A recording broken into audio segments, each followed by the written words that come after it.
Dear friends, to understand our own character, it is very important to know our own core self. In this lecture, we will try to understand how to get our core self revealed to ourselves. The contents of this lecture are derived from the two books that are displayed on the screen. Happier, written by Professor Tal Ben-Shahar of Harvard University, and Character Strengths and Virtues. This is a handbook prepared by non-profit organization Virtues in Action. This project was led by Professor Christopher Peterson, and overall director of this program was Professor Martini P. Seligman of Pennsylvania University. It is very important to know the core self. The core self comprises of our deepest and most stable characteristics. That's why this is called as the character. Strong feelings in and of themselves are insufficient to sustain love. It may be love for the education, it may be love for the work, or in the relationships. We feel love for some reasons. It is not without reason. These reasons are not accessible very easily. Unless we make efforts, it is not possible to understand the exact reasons many times. Everyone in his or her life have found out. Every adult person will definitely acknowledge to this fact. One must find them deliberately by thinking. Unconditional love is very important for the growth of personalities. Unconditional love is there when steadfastness, intensity, and warmth of a person is there as the reason for love. When a person is looking for wealth, power, and fame, that is conditional love, and that is not conducive for the cultivation of good characteristics. The character will not be that strong, the love will not last.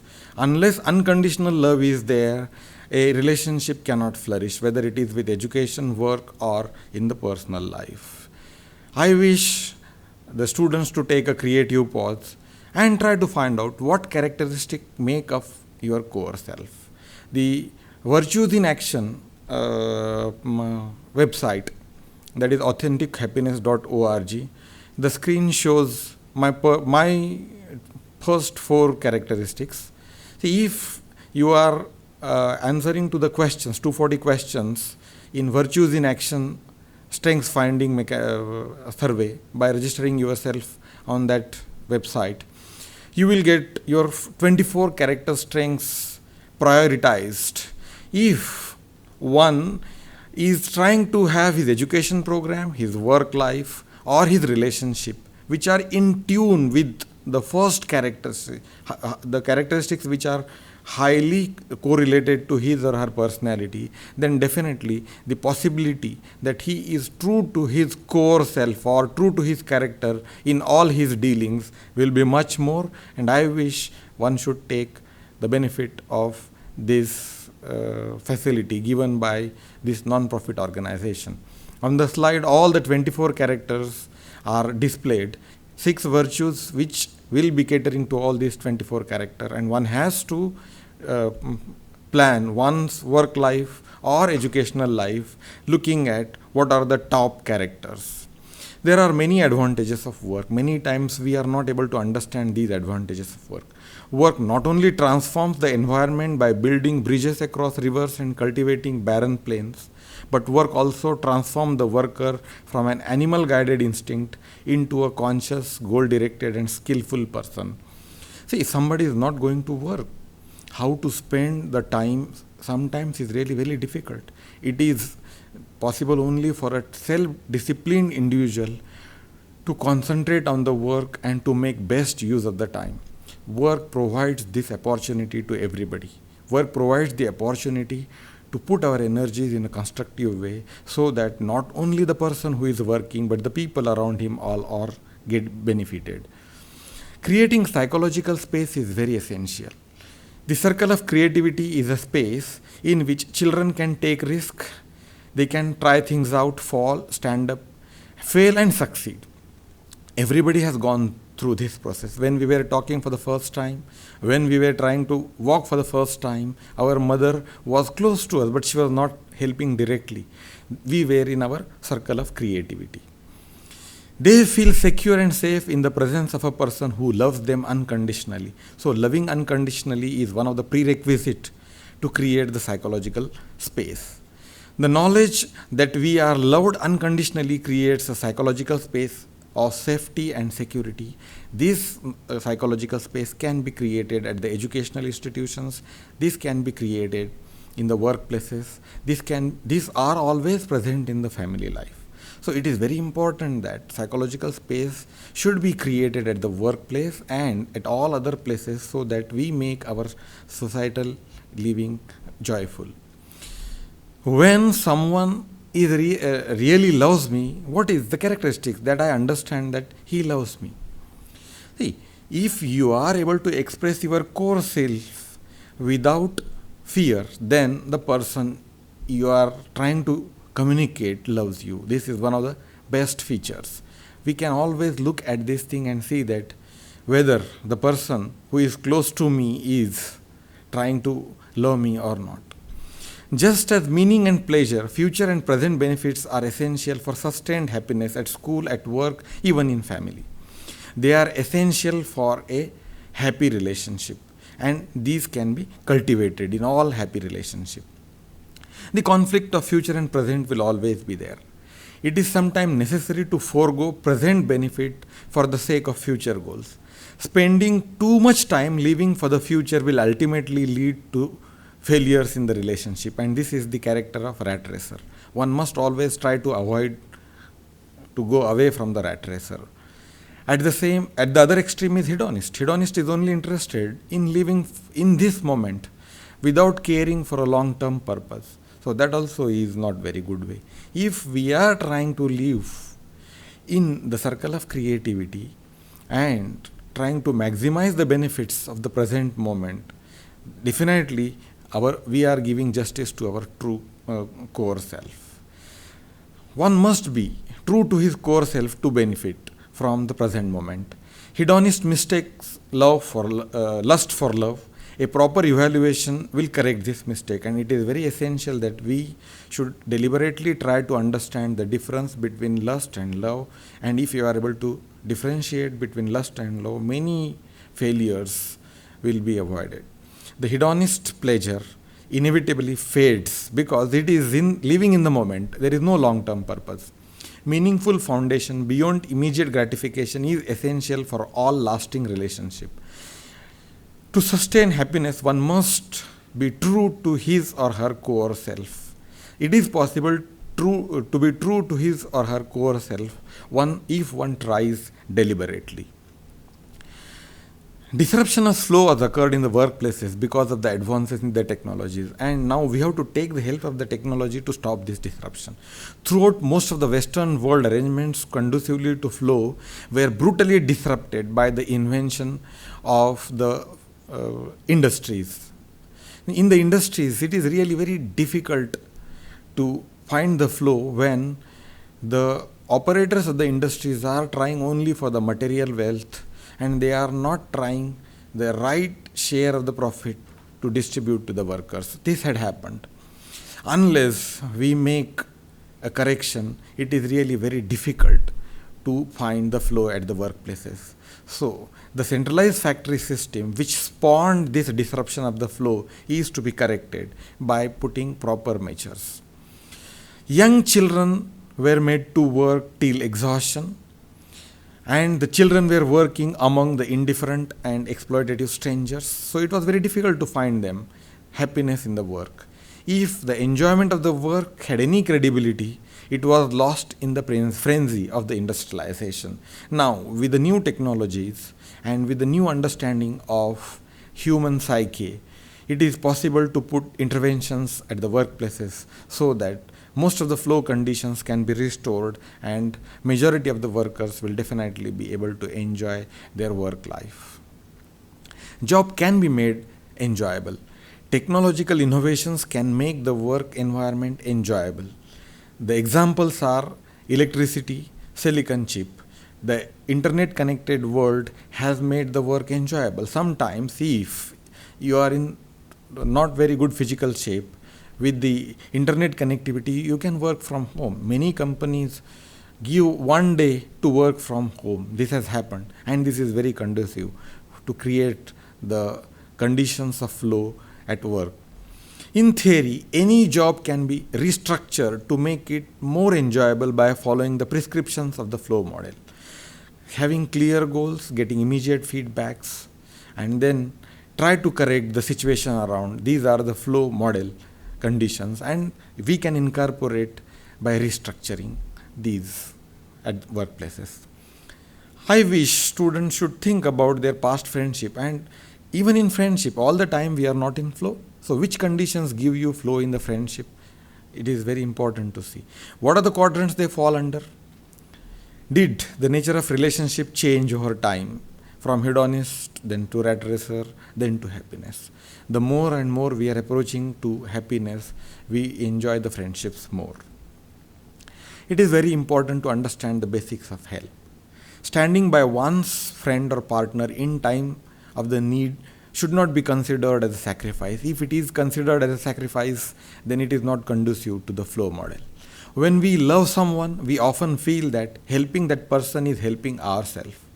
This is the great complement of love, that one's self-interest expands and encompasses to his or her partner or a group of people. So in any successful company, you will find that the success of the owner and success of the workers, if it is one, then company is going to prosper. Swami Vivekananda's love for Indians was known. He could have a very good life at US after his success at Parliament of Religions. Instead of that, he chose to be a sannyasi, and he returned to India and worked for the poorest of poor in India for their upliftment. He was not considering helping them as helping himself. He was considering that when he was helping all others, he was helping himself only. It is difficult to distinguish between behavior that is sacrificial and helpful. We have to make intentional effort, deliberate effort to understand between sacrificial behavior and helpful behavior. Sacrifice is destructive in the long term, in the success of the relationship, whereas help is very conducive to the growth of relationship. A relationship is a transaction in the ultimate currency, that is well-being. Help is making this transaction visible to all others, and it is important that when we are giving help to your friend or a family member, you are thinking of your own well-being. If this is your visible concern, then that person will definitely be in a very good relationship with you in the long term. The relationship evaluated as equitable, the relationships which are evaluated as equitable are more likely to prosper. So here help is there, but equitable relationship is equally important. What is most important and challenging component of a happy relationship is that when you are helping your friend or counterpart, you are feeling that you are helping yourself. It is the cultivation of one chosen relationship that is more important. Many times we find that people are trying to find out one very good relationship in their life, and in entire life they are not possible to get even one relationship. So it is possible to cultivate whatever relationship you have with friends, with family members. You choose one relationship and deliberately cultivate that relationship. That will be one of the great relationships in your life. Unless we cultivate, it is impossible to get good relationships in life. Helping ourselves and helping others are not mutually exclusive possibilities. To understand this, we have to make a deliberate effort.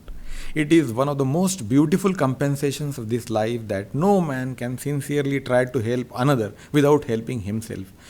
This is Ralph Waldo Emerson's quote, and I like this quote very much, because when I am helping myself, I am always helping others. When I am trying to learn one subject and help the student to learn that subject, it is quite easy to understand that students are getting benefit, but I am getting more benefit. This is my experience in teaching life. The more we help others, the happier we become, the more inclined we are to help others. See, once we are helping others, we are deriving benefit. So now helping others is helping myself. When I help myself more, automatically I am inclined to help myself more, and others are getting the benefit of that help more. So this is an upward going spiral. We have to try to find this spiral and indulge ourselves in upward going spiral, helping ourselves as well as helping others. Helping others is always with some meaning and purpose. Contribution to others, people's happiness provides us with meaning and purpose. So, when I am helping other, I am getting meaning and purpose, and that is contributing to my well-being. Helping others is one of the essential component of every happy life. It is very difficult to find a happy life without helping others. If we do not take the pursuit of our own happiness as priority, we are hurting ourselves. By extension, our inclination to help others. So, when I am helping others, I am contributing to the well-being. That is one of the important elements of ultimate currency. Now, meaning and purpose. Now, these meaning and purpose are helping me to contribute to myself, and the actual help that I am providing to others is contributing into the relationship, contributing to his happiness. In turn, it is contributing to my happiness. If we all are empowered by acquiring the qualities of helping each other, definitely we shall be in a very good society and at very good workplace. Writing gratitude letters is very essential. A gratitude letter highlights the positive elements of relationship, past, present and future, thereby accentuates them. See, I wish that the students who are trying to understand the basics of this course make a concerted effort, make a ritual to write a letter, gratitude letter, to their parents, to friends, to teachers, to whoever has helped them. It is very important that we express our gratitude by writing in a letter. And it is not only that we are writing what we want, but it should be with some objective. What exact feeling you felt was very valuable to you, that should be there in the gratitude letter. Optimal experience comes through back door. Many times we don't understand where from it is coming, but it comes. Optimal experience depends on the subjective evaluation of what the possibilities are for the action and one's own capacities. Unless I try to understand the possibilities of action and my own capacities to undertake those actions, I cannot experience the optimal conditions. So it is very important to deliberately try to find out the possibilities of action, and whenever the capacities are there with us, we must pursue them so that we benefit from the optimal experience. Quite often it is found that the individuals are discontented with even potentially great job. If a job is assigned to a person, he will make a great job provided he tries to understand the possibilities of action and his own capacities and contributes them. There are many examples in the history in which the same job, when was given to capable person, he transformed into a great job, and when the capabilities were not there, that job could not be transferred into a great job. So every student should try to see to it that he acquires the proper skills for undertaking the job he or she dreams. Once you have the skills, you can make that dream job give you maximum benefit. Unless those skills and knowledge is there, even if you get the opportunity, you may not be able to get the optimal experience that you intend to get. So this is giving you the idea that you become aware of the present circumstances, observe, collect the data, analyze the processes. You should have clarity and then make the proper decision, choice, so that you experience the optimal decision. What determines happiness? See, happiness is determined 50% by the set point. This is the observation of eminent psychologists. Intentional activity contributes to 40% and circumstances contribute only 10%. So, if you are trying to derive happiness, 90% of it is there which is beyond current circumstances, and 40% is in your own activities. So unless we undertake proper activities to get the optimal experience, we cannot experience the happiness in the work that we are trying to do. And set point, see, set point is genetically determined, and most of the positive psychologists have agreed that 50% is that component. Strategies to improve the life are very important. To improve the life, to improve the quality of life through work, two complementary strategies are necessary. Jobs should be designed so that they resemble as closely as possible to the flow activities. it will be also necessary to help other people to develop autotelic personalities by training to recognize opportunities for action. It has been found that there are some personalities, you put them in any job, they will always find joy in the job. They are trained to find the opportunities of enjoyment in any job that is given to them. Such personalities are called autotelic personalities. So, if we look at the autotelic personalities and if we are restructuring the job that is given to you, these two complementary strategies will definitely make an individual to improve the quality of his life, the work life as well as individual life. Neither one of these strategies is like to make work.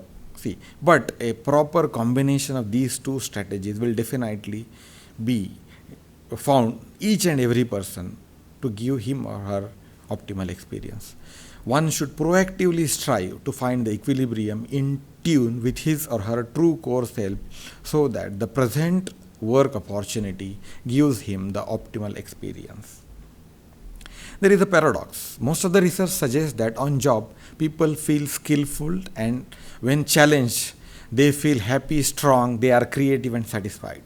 When they are in free time, people feel that there is generally not much to and their skills are not being properly utilized. They tend to feel weak, they tend to feel sad, they tend to feel dissatisfied. But the paradox is that they would like to work less and spend more time in leisure even they are not enjoying the leisure. This is a paradox. So we have to correct the paradox to improve the quality of life. When it comes to work, people do not heed to the evidence of their senses. See, I am feeling flow at the work, but culturally I am not evaluating that as flow. So unless we correct this, it is very difficult for anybody to enjoy the work life. They disregard the quality of immediate experience. They base their motivation instead on the strongly rooted cultural stereotype of what the work is supposed to be like. Because prejudice against work is there, he is evaluating the enjoyment that he is getting at the work as not enjoyment. So we have to correct this by evaluating the perception properly. The people think that imposition, the work as imposition, as a constraint, as an infringement in his freedom, because at workplace you have to live 8 hours. So that is considered as infringement. But remember, the flow moments we are getting at work life. If we begin to enjoy the flow moments at the work life, definitely that cannot be treated as infringement. Moreover, you are enjoying at the workplace as well as once you become free, you plan proper activities of enjoyment in the free time. So both places, present benefit and future benefit. So flow model gives you very good ideas of how to enjoy the work. So it is essential that we evaluate the perception correctly and pay proper heed to our senses so that we are including more and more elements of the flow model in our everyday work life. The paradoxic were the apathy of many of the people around us is not due to their being physically or mentally exhausted. Actually, at work they are not physically or mentally exhausted, but because they are not able to form a proper relationship to their job, they are not able to enjoy the flow conditions of the job. So the problem of the modern worker is relation to his job. So with the way he receives the goals and relationship to it, unless we correct this paradox cannot be removed. Many people consider their jobs as something they have to do, a burden imposed on outside. But most of the flow conditions are occurring at the job. So I request the students to understand that work is not a burden. Work is an opportunity to include maximum elements of the flow conditions. If we understand this opportunity and act upon this opportunity to benefit from it, it will be a great experience for everybody. So relieving stress is possible. There are many ways of relieving stress. There are hundreds of ways to relieve stress. some based on better organization, delegation of personality, responsibility, better communication with co-workers and supervisors. Others based on some external factors. You can have improved home life. So you are getting some present benefit at home, and automatically that happy mood you are bringing to the work, slowly you are trying to get that happy mood in the work as well. So you come out of that paradox. Leisure patterns also can be properly formed so that in the work life you enjoy, if the workplace gives you freedom. Inner discipline like transcendental meditation are also very important.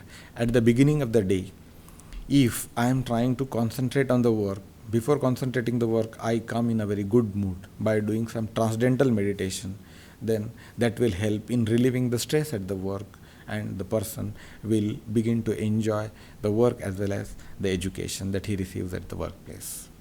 Relieving stress is very important.